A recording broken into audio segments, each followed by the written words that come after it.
Good afternoon. These topics in more detail in our daily episode with Henry Keane and UATV English, doing our best as usual to bring the hard truth in easy terms for the whole free world directly from Ukraine.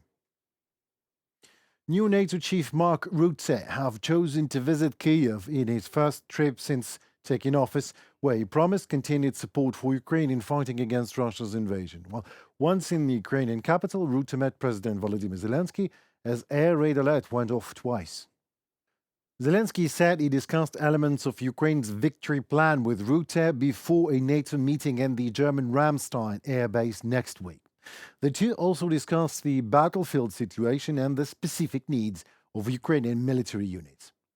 Zelensky reiterated that Ukraine needs more weapons, including long-range weapons. When asked about the prospects for NATO membership for Ukraine, Rutte said recent steps taken by NATO together to, I quote, build a bridge to NATO membership, including, just by the way, 40 billion euros of funding assistance, bilateral security agreements between allies, and the formation of a new NATO command to coordinate assistance and training.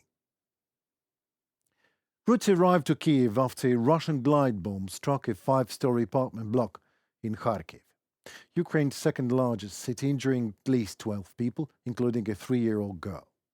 Zelensky talked to Rutte about the possibility, or better said, necessity of jointly intercepting Russian drones and missiles.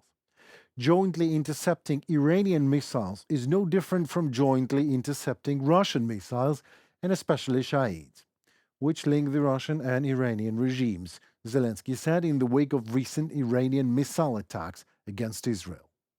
But this is my first time here as NATO Secretary General.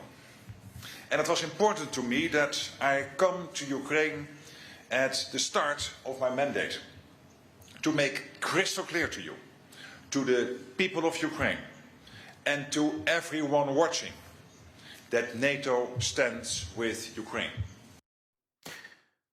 What I wish very much to add here is, whatever the politically correct term is, to cover cowardice, ineffective management, stupidity, and short-sightedness, it still is cowardice, ineffective management, stupidity, and short-sightedness. Even so, it is related to the West and its authorities, with their constant fears of escalation and other rubbish that prevents the world from ending the war here and now on its own terms. That is a rule of law and order, and not brutal invading criminal force and oil prices. And we in Ukraine hope so very much that Mark Rutte and his vision and energy will trigger much anticipated change in NATO for all global sake.